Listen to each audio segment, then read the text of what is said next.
എറണാകുളത്ത് ഡിവൈഎസ്പിക്കും പോലീസുകാർക്കും ഗുണ്ടാ നേതാവിന്റെ വിരുന്ന്. തമ്മനം ഫൈസലാണ് അങ്കമാലിയിലെ വീട്ടിൽ വിരുന്നൊരുക്കിയത്. ആലപ്പുഴയിലെ ഡിവൈഎസ്പിയും 3 പോലീസുകാരുമാണ് വിരുന്നിൽ പങ്കെടുത്തത്. അങ്കമാലി പോലീസ് എത്തിയപ്പോൾ ഡിവൈഎസ്പി ശുചിമുറിയിൽ ഒളിച്ചു. വകുപ്പുതല അന്വേഷണം തുടങ്ങി. അർജുൻ മട്ടന്നൂരാണ് വിശദാംശങ്ങളുമായി ചേരുന്നത്. അർജുൻ, എന്തൊക്കെയാണ് സംഭവിക്കുന്നത്? അല്ലെ, ഗുണ്ടകൾ ഒരുക്കുന്ന വിരുന്നിലാണ് ഇപ്പോൾ പോലീസുകാർ പങ്കെടുത്തിരിക്കുന്നത്. ആരൊക്കെയായിരുന്നു വിരുന്നിൽ പങ്കെടുത്തത്?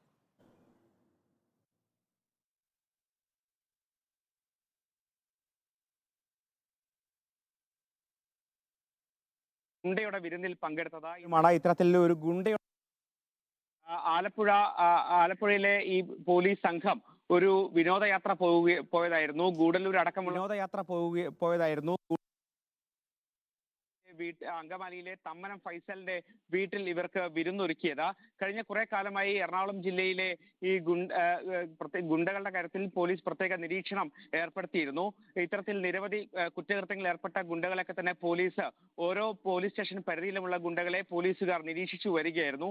അതിന്റെ ഭാഗമായി തമ്മനം ഫൈസലിന്റെ വീട്ടിലും നിരീക്ഷണം ഏർപ്പെടുത്തിയിരുന്നു. ഇന്നലെ വൈകിട്ടോടുകൂടി ഒരു സംഘം ഈ വീട്ടിൽ എത്തിയിട്ടുണ്ട് എന്ന് പോലീസിന് വിവരം ലഭിച്ചു. തുടർന്നാണ് ഈ പോലീസ് സംഘം അപ്രതീക്ഷിതമായി തമ്മനം ഫൈസലിന്റെ വീട്ടിൽ റെയ്ഡിനായി എത്തിയത്. അപ്പോഴാണ് പോലീസ് വരുന്നത് അറിഞ്ഞ് ഈ ഡിവൈഎസ്പി, ആലപ്പുഴയിലെ ഈ ഡിവൈഎസ്പി അപ്പോൾ തന്നെ ഈ വീട്ടിലെ ശുചിമുറിയിലേക്ക്, ഈ വീട്ടിലെ ബാത്റൂമിലേക്ക് മാറിയിരുന്നു. മറ്റു 3 പോലീസുകാരും പുറത്തുണ്ടായിരുന്നു. തുടർന്നാണ് അങ്കമാലി പോലീസ് ഇവരുടെ മൊഴി വിശദമായി രേഖപ്പെടുത്തിയത്. എന്തായാലും ഒരു അവിശുദ്ധ ബന്ധം ഈ തമ്മനം ഫൈസലും ഈ പോലീസുകാരും തമ്മിൽ ഉണ്ട് എന്ന് കണ്ടെത്തുകയും ചെയ്തിരുന്നു. ഉടൻ തന്നെ അവർ ആലുവ റൂറൽ എസ്പിക്ക് റിപ്പോർട്ട് സമർപ്പിക്കുകയും ചെയ്തിരുന്നു. ഇതിന്റെ ഭാഗമായി ആലുവ റൂറൽ എസ്പി ഇന്ന് ഉന്നത ഉദ്യോഗസ്ഥർക്ക് ഈ റിപ്പോർട്ട് കൈമാറും എന്നാണ് അറിയാൻ കഴിയുന്നത്. എന്തായാലും ഒരു വിനോദയാത്ര കഴിഞ്ഞ് മടങ്ങും വഴിയാണ് ആലപ്പുഴ ക്രൈം ഡിറ്റാച്ച്മെന്റ് ഡിവൈഎസ്പി ആയ MG സാബുവും 3 പോലീസുകാരും ഒരു ഗുണ്ടാ നേതാവിന്റെ വീട്ടിലെത്തി വിരുന്നിൽ പങ്കെടുത്തത്. ഇന്നലെ വൈകിട്ട് 6 മണിയോടെയാണ് അങ്കമാലിയിലെ സൂചിപ്പിച്ചതുപോലെ തന്നെയാണ് ഒരു തലക്കൽ പോലീസിന്റെ ഓപ്പറേഷൻ ഡി ഹണ്ട് നടക്കുന്നു. സംസ്ഥാന വ്യാപകമായി ഗുണ്ടകളെ പിടിച്ചൊതുക്കാൻ വിലങ്ങിടാൻ വേണ്ടി ഒരു തലത്ത് ഡി ഹണ്ട് നടക്കുന്ന ഒരു സാഹചര്യത്തിൽ കൂടിയാണ് ഇപ്പോൾ ഗുണ്ടാ നേതാവിന്റെ വീട്ടിൽ വിരുന്നിന് എന്ന് പറയുമ്പോൾ എത്രത്തോളം ഗൗരവമുള്ള കാര്യമാണിത്? തീർച്ചയായും അതെ, വലിയ ഗൗരവമുള്ള ഒരു വിഷയം തന്നെയാണ് ഇത്. പ്രത്യേകിച്ച് ഒരു ഡിവൈഎസ്പി അടങ്ങുന്ന ഒരു സംഘമാണ് ഒരു ഗുണ്ടാ നേതാവിന്റെ വീട്ടിലെത്തിയത് എന്നതാണ് ഗൗരവമായ കാര്യം. മാത്രവുമല്ല, ഇവർ ആലപ്പുഴയിലെ ഡിവൈഎസ്പിയാണ്. ഇവർ ആലപ്പുഴ ഡിവൈഎസ്പിയും 3 പോലീസുകാരുമാണ്. ഇവർ തമ്മനം ഫൈസലിന്റെ വീട്ടിലേക്ക് എത്തി വൈകിട്ട് 6 മണി മുതൽ ആ വിരുന്നിൽ പങ്കെടുക്കുന്നുണ്ടായിരുന്നു.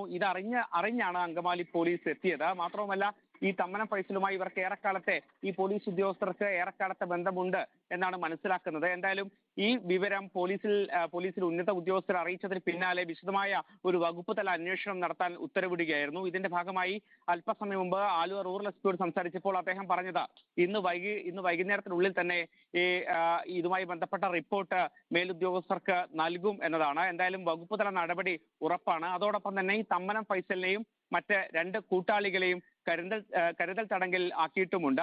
എന്തായാലും ഏതൊക്കെ തരത്തിലുള്ള ഇടപാടുകളാണ് ഇവർ തമ്മിൽ ഉള്ളത്, ഇവർ നേരത്തെയും ഇത്തരത്തിൽ ഏതെങ്കിലും തരത്തിൽ ഈ ഗുണ്ടാ നേതാവിനെയും മറ്റും ഈ ഉന്നത ഉദ്യോഗസ്ഥർ സഹായിച്ചിട്ടുണ്ടോ, ഈ ഡിവൈഎസ്പി അടക്കമുള്ളവർ സഹായിച്ചിട്ടുണ്ടോ എന്ന കാര്യങ്ങളും അന്വേഷിക്കേണ്ടി വരും. എന്തായാലും ആലുവ റൂറൽ എസ്പിയുടെ റിപ്പോർട്ട് ഇന്ന് തന്നെ റേഞ്ച് DIG അടക്കം കൈമാറാനാണ് സാധ്യത. അതിനുശേഷമായിരിക്കും ഒരു വകുപ്പ് തല നടപടി ഉണ്ടാവുക. എന്തായാലും ഇന്നലെ വൈകിട്ട് നടന്നത് അത്തരത്തിൽ പോലീസിനെ തന്നെ നാണം കെടുത്തുന്ന ഒരു സംഭവമാണ്. പ്രത്യേകിച്ച് ആ സ്ഥലത്തെ, ആ സ്റ്റേഷൻ പരിധിയിലെ ആ പോലീസുകാർ വന്നപ്പോഴാണ് ഈ ഡിവൈഎസ്പിയും 3 പോലീസുകാരും ഒരു ഗുണ്ടാ നേതാവിന്റെ വീട്ടിലിരുന്നു കൊണ്ട് അയാളുടെ വിരുന്നിൽ പങ്കെടുക്കുകയായിരുന്നു. മാത്രവുമല്ല, പോലീസാണ് വരുന്നത് എന്നറിഞ്ഞപ്പോൾ തന്നെ ഈ ഡിവൈഎസ്പി ബാത്റൂമിലേക്ക് മാറുകയും അവിടെ ഒളിക്കുകയുമാണ് ഉണ്ടായത്. തുടർന്ന് ഈ പോലീസ് സംഘം, അങ്കമാലി പോലീസ് സംഘം അവിടെയുള്ള മറ്റ് പോലീസുകാരുടെ വിശദമായ മൊഴി രേഖപ്പെടുത്തുകയും ചെയ്തിട്ടുണ്ട്. എന്തായാലും ഉടൻ തന്നെ ഒരു വകുപ്പ് തല നടപടി ഉണ്ടാകും എന്ന് തന്നെയാണ് പ്രതീക്ഷിക്കുന്നത്. റിപ്പോർട്ട് ഇന്ന് തന്നെ കൈമാറുമെന്ന് ആലുവ റൂറൽ എസ്പി അറിയിക്കുകയും ചെയ്തിട്ടുണ്ട്. ആര്യ, ശരി. ഗുണ്ടാ നേതാവായ തമ്മനം ഫൈസലിന്റെ വീട്ടിലാണ് വിരുന്നൊരുക്കിയിരുന്നത്. എന്തായാലും വിഷയത്തിൽ വകുപ്പ് തല അന്വേഷണം ആരംഭിച്ചിട്ടുണ്ട്. അർജുൻ മട്ടന്നൂരാണ് വിശദാംശങ്ങൾ നൽകിയത്.